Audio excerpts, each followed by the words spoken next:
Good morning. पिछले video में हम लोग कोलाइडी विलयन, निलंबन और वास्तविक विलयन में अंतर जान चुके थे और तीनों में कणों के आकार के बारे में पढ़ चुके थे। तो हमारा उसमें हमारा टॉपिक यहीं पे है, कोलाइडी विलयन ही पढ़ना है। और कोलाइडी विलयन नहीं है बल्कि एक प्रावस्था है। जिस तरह से पदार्थ की अवस्थाएं होती हैं, ठोस, द्रव और गैस, उसी तरह कोलाइड भी एक प्रावस्था है। इसमें कणों का आकार 1 नैनोमीटर से 100 नैनोमीटर के बीच में होता है। हम कोलाइडी विलयन के बारे में या कोलाइडी प्रावस्था के बारे में डिटेल अध्ययन करने जा रहे हैं। जिस तरह से विलयन बनता है, किससे, विलेय और विलायक के समांगी मिश्रण को विलयन कहते हैं, जिसमें विलेय की मात्रा कम होती है, विलायक की मात्रा अधिक होती है। ठीक उसी तरह कोलाइडी विलयन में भी हम 2 प्रावस्थाओं के बारे में जानेंगे। एक को कहेंगे परिक्षिप्त प्रावस्था और दूसरे को कहेंगे परिक्षेपण माध्यम। तो कोलाइडी विलयन की प्रावस्थाएं और उसका वर्गीकरण हमको पढ़ना है, मतलब कोलाइड की कितनी प्रावस्थाएं कौन कौन होती हैं और कोलाइडी विलयन को हम किस प्रकार से वर्गीकृत करते हैं। तो सबसे पहले हमारी हेडिंग यही होगी, कोलाइड की प्रावस्थाएं तथा इनका वर्गीकरण। तो नंबर 1, कोलाइड की प्रावस्थाएं। कोलाइडी विलयन विषमांगी प्रकृति का होता है। कोलाइडी विलयन, जब भी किसी भी कोलाइडी विलयन के बारे में आप अध्ययन करेंगे तो आपके माइंड में ये बात हो जानी चाहिए, अगर कोलाइडी विलयन है तो विषमांगी मिश्रण। तो कोलाइडी विलयन विषमांगी प्रकृति का होता है। इसकी 2 प्रावस्थाएं होती हैं। पहला है आंतरिक प्रावस्था, या इसी को कहते हैं परिक्षिप्त प्रावस्था या असतत प्रावस्था। किसी कोलाइडी विलयन में यह प्रावस्था कम अनुपात में होता है, जैसे विलयन में विलेय। जैसे विलयन में विलेय की मात्रा कम होती है, ठीक इसी तरह कोलाइडी विलयन में परिक्षिप्त प्रावस्था की मात्रा कम होती है। उदाहरण देखें, जल में सिल्वर का कोलाइडी विलयन, इसमें सिल्वर की मात्रा कम होती है, इसलिए सिल्वर क्या है, परिक्षिप्त प्रावस्था। ठीक है। इसके बाद दूसरा है बाह्य प्रावस्था, या इसी को कहते हैं परिक्षेपण माध्यम या सतत प्रावस्था। ठीक है। कोलाइडी विलयन में यह अधिक अनुपात में होता है, जैसे विलयन में उपस्थित विलायक। तो जिस तरह से विलयन में विलायक की मात्रा अधिक होती है, ठीक उसी तरह से कोलाइडी विलयन में परिक्षेपण माध्यम की मात्रा भी अधिक होती है। वही उदाहरण सेम, जल में सिल्वर का कोलाइडी विलयन, जल की मात्रा अधिक होती है, इसमें जल क्या होगा, परिक्षेपण माध्यम। ठीक है। अब कोलाइड का वर्गीकरण, सेकंड है कोलाइड का वर्गीकरण। कई तरीके से इसका हम वर्गीकरण करते हैं अलग अलग तो आधार पर। तो इसमें सबसे पहला है परिक्षिप्त प्रावस्था और परिक्षेपण माध्यम की भौतिक अवस्था के आधार पर। जैसे पढ़े थे विलयन के प्रकार किस आधार पर, विलेय और विलायक की अवस्था के आधार पर, भौतिक अवस्था के आधार पर। ठीक उसी तरह यहाँ भी हमको पढ़ना है। तो वहाँ हम जानते हैं कि विलयन 9 प्रकार के होते हैं। जैसे पढ़े हो ना, ठोस का ठोस में, ठोस का द्रव में, ठोस का गैस में विलयन, ऐसे करके 3 करके 9 होते हैं, 9 प्रकार के। ठीक है। उसी तरह कोलाइडी विलयन का भी हम वर्गीकरण करने जा रहे हैं, लेकिन बस ध्यान रखेंगे कि 8 ही प्रकार का होता है, इसलिए कि गैस में विलयन कभी भी कोलाइडी विलयन नहीं होता है, बल्कि वो एक वास्तविक विलयन होता है। और एक चीज़ और ध्यान देंगे यहाँ पे, इसमें आपसे क्वेश्चन ऐसे पूछा जाता है, वर्गीकरण तो नहीं पूछा जाएगा कितने प्रकार के होते हैं, आपसे डायरेक्ट उदाहरण देगा और पूछ देगा कि इसमें परिक्षिप्त प्रावस्था और परिक्षेपण माध्यम बताइए। तो ध्यान से देखें, पहला है परिक्षिप्त प्रावस्था तथा परिक्षेपण माध्यम की भौतिक अवस्था के आधार पर। इस आधार पर कोलाइडी विलयन 8 प्रकार के होते हैं। कॉलम बनाएंगे 4, आप एक में लिखेंगे परिक्षिप्त प्रावस्था, दूसरे में परिक्षेपण माध्यम, तीसरे में कोलाइडी सिस्टम, कोलाइडी तंत्र कैसा होगा, क्या नाम होगा उस तंत्र का, और उदाहरण। ठीक है। तो यहाँ पे किसी एक को आप फिक्स कर देना, मतलब एक की अवस्था फिक्स करो और दूसरे को चेंज करके 3 प्रकार के, फिर 3 प्रकार के, फिर 2 प्रकार के। ठीक है। तो पहले हम परिक्षेपण माध्यम को फिक्स करने जा रहे हैं, मतलब तीनों केस में आप देखोगे परिक्षेपण माध्यम ठोस ठोस ठोस, लेकिन यहाँ पे देखो परिक्षिप्त प्रावस्था बदल दी हमने, ठोस फिर द्रव फिर गैस। तो पहले 3 के बारे में ध्यान से देखो। अगर परिक्षेपण माध्यम ठोस हो और परिक्षिप्त प्रावस्था भी ठोस हो तो उसको हम कहते हैं ठोस साल। साल का मतलब कोलाइडी विलयन को हम साल भी बोलते हैं, SOL होता है। ठीक है। रंगीन कांच, रूबी कांच, मिश्र धातु, हम देखे होंगे जितने भी कलर कांच आते हैं सब किसके उदाहरण है, तो ठोस का ठोस में कोलाइडी विलयन के। क्लियर। अगला है ठोस द्रव। ठीक, मतलब द्रव क्या होगा, परिक्षिप्त प्रावस्था और ठोस परिक्षेपण माध्यम। ठोस की मात्रा अधिक, द्रव की मात्रा कम, इसको हम बोलते हैं जेल। जैसे बूट पॉलिश, आप देखे होंगे, पॉलिश में ठोस ज़्यादा होता है, जल की मात्रा कम होती है। मक्खन, ठोस भाग ज़्यादा होता है, द्रव भाग कम होता है। जेली, पनीर, दही सब किसके उदाहरण है? ये ठोस में द्रव का कोलाइडी विलयन है, सब उदाहरण है। बूट पॉलिश, मक्खन, जेल, पनीर, दही, ये सब कौन से कोलाइडी विलयन है? परिक्षिप्त प्रावस्था इसमें द्रव है, परिक्षेपण माध्यम ठोस है। तीसरा है ठोस और गैस। गैस परिक्षिप्त प्रावस्था, ठोस परिक्षेपण माध्यम। ठोस की मात्रा ज़्यादा हो, गैस की मात्रा कम हो। जनरल आप स्पंज देखे हो, उसमें छोटे छोटे छिद्र होते हैं, छिद्र में हवा भरी रहती है, तो गैस की मात्रा कम होती है, लेकिन बाकी वो ठोस पदार्थ की मात्रा ज़्यादा होती है, तो उसको कहते हैं ठोस foam. Styrene rubber, foam rubber, कुरून पत्थर, ये कई टाइप के होते हैं। ये एग्जाम्पल आप याद ही कर लेंगे, याद रखिएगा। सबसे इम्पॉर्टेंट जो है फोम है।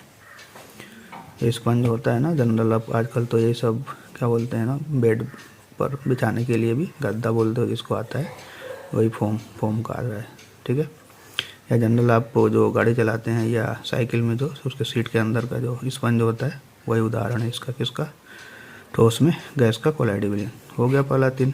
दूसरा देखो, अब द्रव लेके आ रहे हैं। परिक्षेपण माध्यम को द्रव और परिक्षिप्त प्रावस्था ठोस। तो ठोस का द्रव में कोलाइडी विलयन, इसको हम कहते हैं साल। एकदम याद कर लीजिएगा, स्पेशल साल अगर कहा जाएगा तो परिक्षिप्त प्रावस्था ठोस है, परिक्षेपण माध्यम द्रव है। उदाहरण पेंट, जल में स्टार्च, प्रोटीन, गोल्ड साल, स्याही, सल्फर साल, ये सब उदाहरण है, ठीक है। अगला है द्रव का द्रव में, मतलब परिक्षिप्त प्रावस्था द्रव, परिक्षेपण माध्यम भी द्रव। पायस, जैसे दूध। पूछा जाता है क्वेश्चन, पायस किसे कहते हैं? तो ऐसे कोलाइडी विलयन जिसमें परिक्षिप्त प्रावस्था तथा परिक्षेपण माध्यम दोनों द्रव होते हैं, उसको हम पायस कहते हैं। दूध या कोई भी पायसीकृत तेल या दवाइयाँ जितनी आती हैं लिक्विड फॉर्म में, सब किसके उदाहरण है? पायस की। गैस द्रव, मतलब द्रव में गैस का कोलाइडी विलयन। द्रव की मात्रा ज़्यादा होगी, गैस की मात्रा कम होगी। जैसे झाग, साबुन का झाग हो, सोडा वाटर हो, व्हिप्ड क्रीम हो, कोई भी क्रीम जो नहीं होता है, क्रीम लगा कर दाढ़ी वाड़ी बनाते हैं, ये सारे क्रीम सब किसके उदाहरण है? द्रव में गैस के कोलाइडी विलयन के। अब अगला आ गया गैस। तो एक चीज़ याद रखिएगा, किसी भी कोलाइडी विलयन में अगर परिक्षेपण माध्यम गैस होता है तो उसको हम एरोसॉल बोलते हैं, ठीक है। क्या बोलते हैं? एरोसॉल। ठोस का गैस में कोलाइडी विलयन, तो ठोस का एरोसॉल बोला जाएगा। जैसे ज्वालामुखी का धुआं, तो धुएं में क्या होता है? कार्बन के कण छोटे छोटे कम होते हैं, लेकिन गैस की मात्रा ज़्यादा होती है। द्रव का गैस में, इसको बोलते हैं द्रव का एरोसॉल। सबसे इम्पॉर्टेंट यही है, द्रवों का एरोसॉल। जैसे कोहरा, बादल, धुंध, महीन तरीके से किया गया कीटाणुनाशक का छिड़काव, सब किसके उदाहरण है? गैस में द्रव के कोलाइडी विलयन के, ठीक है। ये 8 टाइप के, एक बार 2 बार ध्यान से देख के इसको, सबसे ज़्यादा इसका इंपॉर्टेंट है एग्जाम्पल। तो उदाहरण से ही क्वेश्चन पूछे, उदाहरण दे देगा, पूछेगा बताइए इसमें परिक्षिप्त प्रावस्था और परिक्षेपण माध्यम क्या है, ठीक है। अब दूसरा टाइप है, दूसरा वर्गीकरण का टाइप है परिक्षिप्त प्रावस्था तथा परिक्षेपण माध्यम की अन्योन्य क्रिया के आधार पर। मतलब परिक्षिप्त प्रावस्था और परिक्षेपण माध्यम के जो कण होते हैं उनके बीच में जो अट्रैक्शन होता है उसके बेस पर आपस में किस प्रकार के कण एक दूसरे को आकर्षित करते हैं। तो इस आधार पर कोलाइडी विलयन 2 प्रकार के होते हैं। पहला है द्रव स्नेही कोलाइड, दूसरा है द्रव विरोधी कोलाइड। द्रव का मतलब परिक्षेपण माध्यम अगर जल हो जाए तो उसको जल स्नेही भी बोलते हैं, और जल विरोधी भी बोलेंगे। कहने का मतलब अगर परिक्षेपण माध्यम की ओर कोलाइड के कण, मतलब परिक्षिप्त प्रावस्था के कण अगर आसानी से आकर्षित हो जाते हैं, उसके संबंध में रहते, संपर्क में रहते हैं, इसको हम कहेंगे द्रव स्नेही कोलाइड।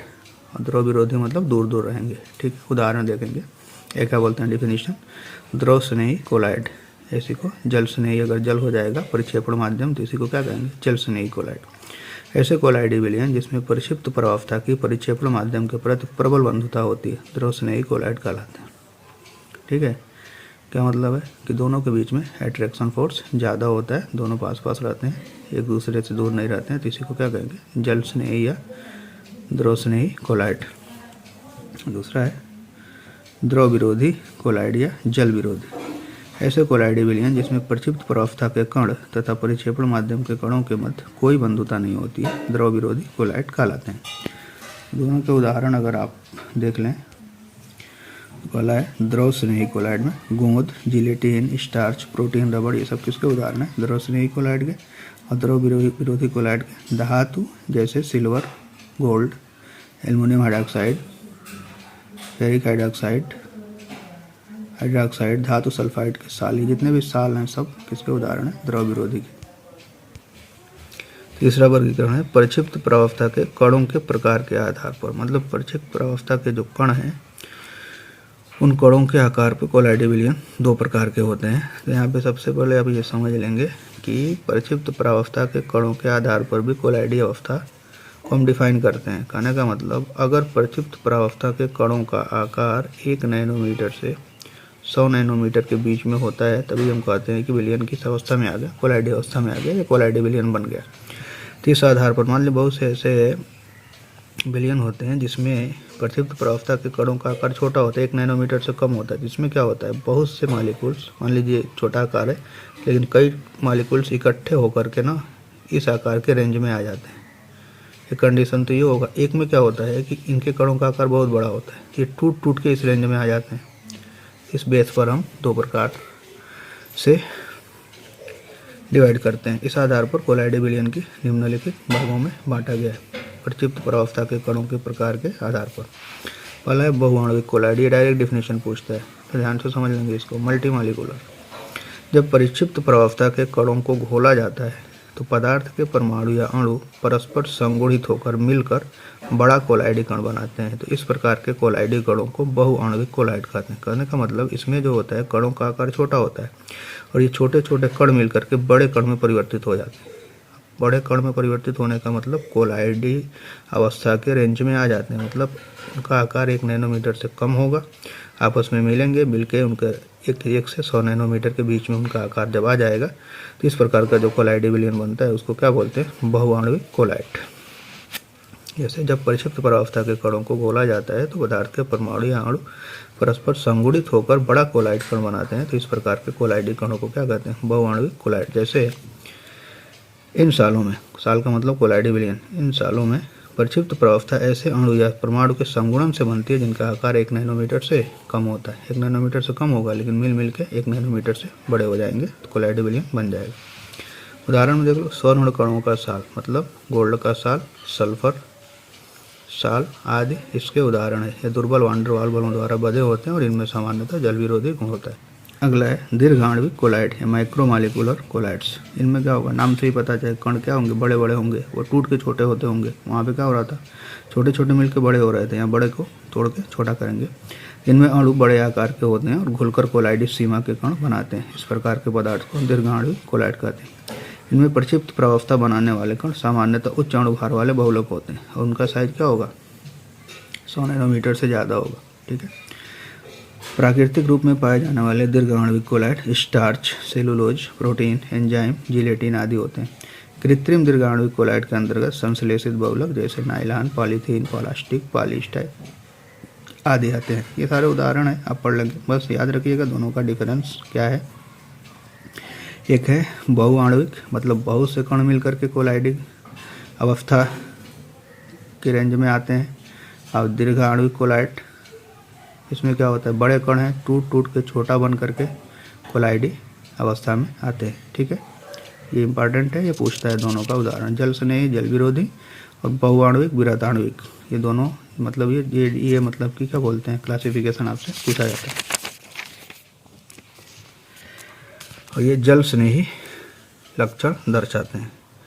जो दीर्घाण्विक कोलाइड होते हैं वो जल स्नेही लक्षण दिखाते हैं, मतलब द्रव स्नेही, और जो बहुआण्विक कोलाइड होते हैं वो जल विरोधी लक्षण दिखाते हैं। अब ये अगला है संगुणित कोलाइड। पढ़े हैं इसको थोड़ा सा, बस आप लिख लेंगे ध्यान से। संगुणित कोलाइड में क्या होता है?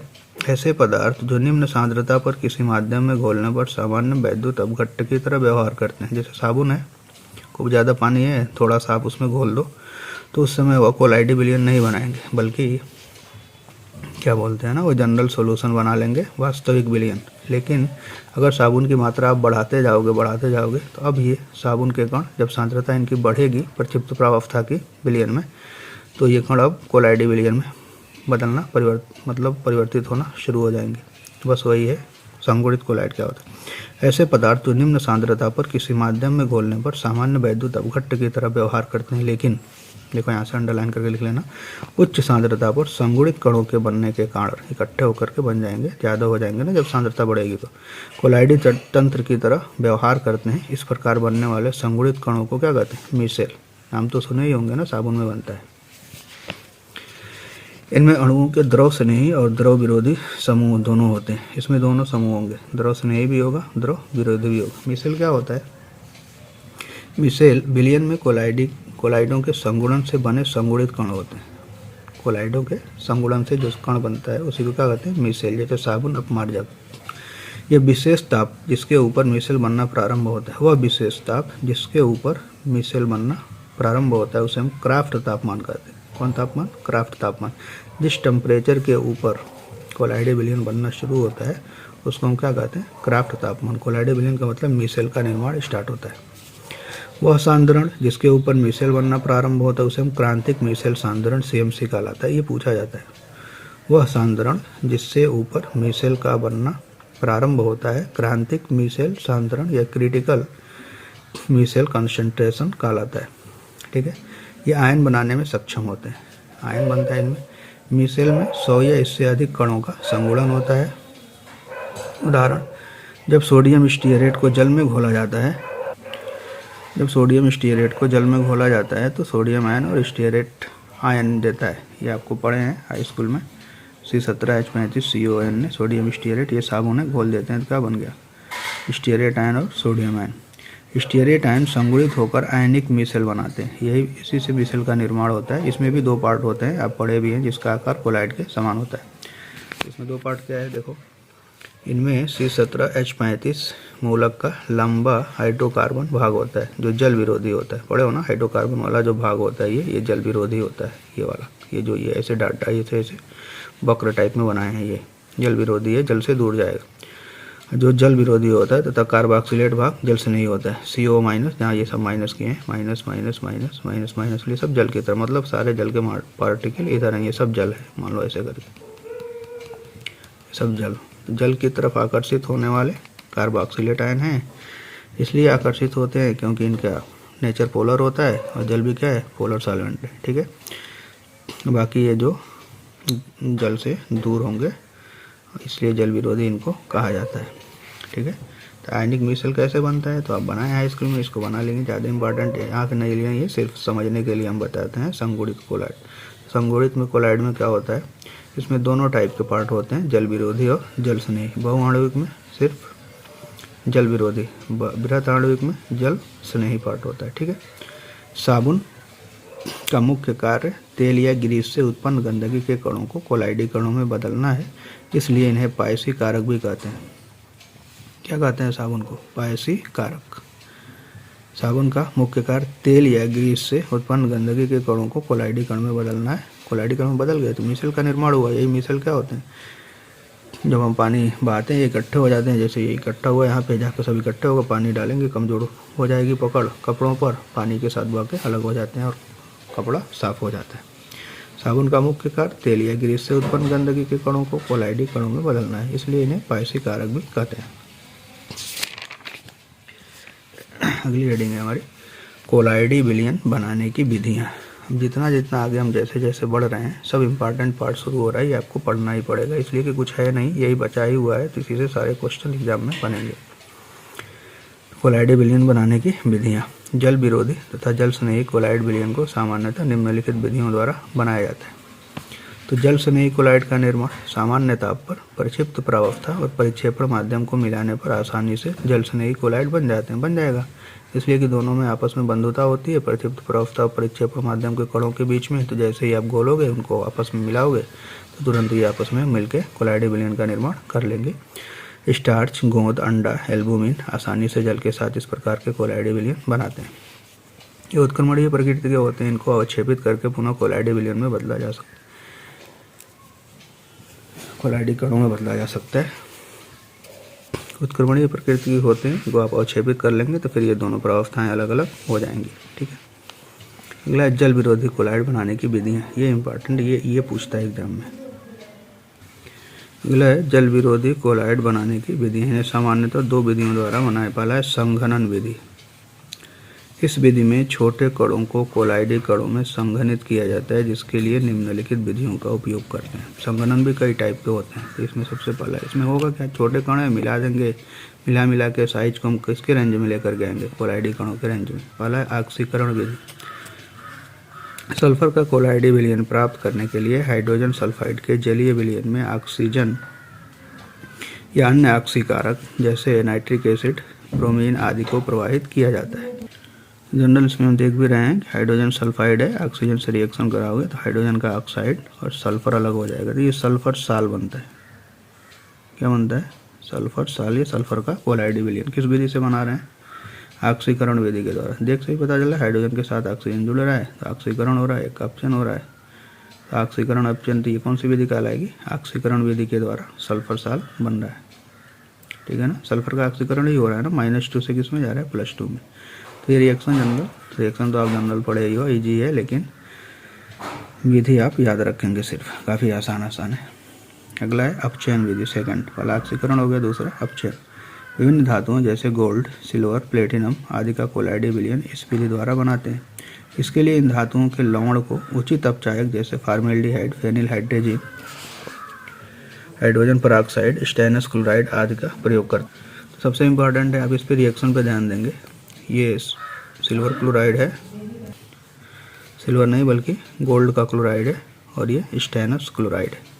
दोनों का रिएक्शन कराएं, कुछ हुआ नहीं है, इसका ऑक्सीकरण हो गया। SN +2 से किस में चला गया, +4 में, और गोल्ड +3 से किस में चला गया, 0 में। तो इसका अपचयन हो रहा है, तो इस टाइप का विधि कौन कहलाएगी, अपचयन विधि। और क्या बन रहा है, गोल्ड साल। सिल्वर क्या बोलते हैं, गोल्ड क्लोराइड, आरिक क्लोराइड बोलते हैं इसको, आरिक क्लोराइड, आरिक क्लोराइड। और ये फॉर्मेल्डिहाइड रिएक्शन कराए हैं, क्या बन गया, गोल्ड, और ये फार्मिक एसिड और साथ में HCl, तो ये क्या कहलाएगा, गोल्ड साल। इम्पॉर्टेंट है, पूछा जाता है। इस प्रकार निर्मित, एकदम अंडरलाइन करके रट लेना, इस प्रकार निर्मित गोल्ड साल का रंग बैगनी होता है और ये पर्पल ऑफ कासियस कहलाता है। पूछा जाता है पर्पल ऑफ कासियस किसे कहते हैं, तो अपचयन विधि द्वारा जब हम गोल्ड साल का निर्माण करते हैं तो उसका रंग बैगनी होता है, इसलिए गोल्ड साल को पर्पल ऑफ कासियस कहते हैं। ठीक है, अगला है, तीसरा है जल अपघटन विधि। बहुत से लवण के विलयनों में तनु अवस्था में उबालते हैं तो उनके लवण जल अपघटित हो जाते हैं। बहुत से लवण के विलयनों को तनु अवस्था में उबालते हैं तो उनके लवण जल अपघटित हो जाते हैं। उदाहरण लिख लो, फेरिक हाइड्रोक्साइड और एल्युमिनियम हाइड्रोक्साइड साल को प्राप्त करने के लिए इनके संगत लवण को उबालते हैं। पता ही चल रहा है, पानी से रिएक्शन कराओगे जल से, ये साल्ट है, तो एसिड और बेस प्राप्त होगा, तो वही बेस जो प्राप्त होता है ये साल हो गया किसका, फेरिक हाइड्रोक्साइड का। तो रिएक्शन तो ईजी है, लेकिन मेन ये आपको हेडिंग के साथ मेथड याद करना पड़ेगा। ठीक है, FeCl3 3H2 FeOH का होल थ्राइस प्लस 3HCl। आप चाहो तो एल्युमिनियम हाइड्रोक्साइड का भी रिएक्शन इसी तरह लिख सकते हैं। तीसरा है उभय अपघटन विधि। बताइए, आयन ट्रांसफर होता है अदला बदली। आर्सेनियस सल्फाइड साल प्राप्त करने के लिए आर्सेनिक ऑक्साइड के ठंडे विलयन में हाइड्रोजन सल्फाइड को प्रवाहित करते हैं। यह विधि उभय अपघटन विधि कहलाती है। ये रिएक्शन जितना द्रव विरोधी साल बनाने की विधि है, एक बार दो बार लिख करके पढ़ लेंगे। H2O3 प्लस 3H2S अदला बदली, H2S इसके साथ आ गया, ऑक्सीजन इसके साथ चला गया, AS2S3 प्लस 3H2O हो गया ना। तो ये पीला साल होता है आर्सेनियस सल्फाइड का। इस विधि से आप copper sulphide, cadmium sulphide, bismuth sulphide, mercuric sulphide, lead sulphide, antimony तथा SnS के साल भी प्राप्त किए जा सकते हैं। ठीक है, कौन विधि, उभय अपघटन विधि। और लास्ट है अति शीतलन विधि। लास्ट नहीं है, बहुत विधियाँ हैं। तीसरा मतलब अगला विधि है अति शीतलन विधि। बहुत ज़्यादा ठंडा कर दें, सुपर कूलिंग मेथड। किसी वास्तविक विलयन का अति शीतलन करने पर, बहुत ज़्यादा ठंडा करने पर उसकी विलयता घट जाती है तथा विलय के कुछ कण परिक्षिप्त प्रावस्था में आ जाते हैं, अर्थात कोलाइडी कणों का आकार ग्रहण कर लेते हैं। उदाहरण देख लें, क्लोरोफार्म तथा जल के वास्तविक विलयन को अत्यधिक ठंडा करने पर क्लोरोफार्म तथा H2O में कोलाइडी विलयन प्राप्त हो जाता है। क्लोरोफार्म और जल का कोलाइडी विलयन बहुत ज़्यादा ठंडा करोगे तो कोलाइडी विलयन बन जाएगा, और ये विधि क्या कहलाएगी, अति शीतलन विधि। ठीक है, बस यहीं तक, बाकी फिर अगला टॉपिक अगली बार पढ़ेंगे। Thank you.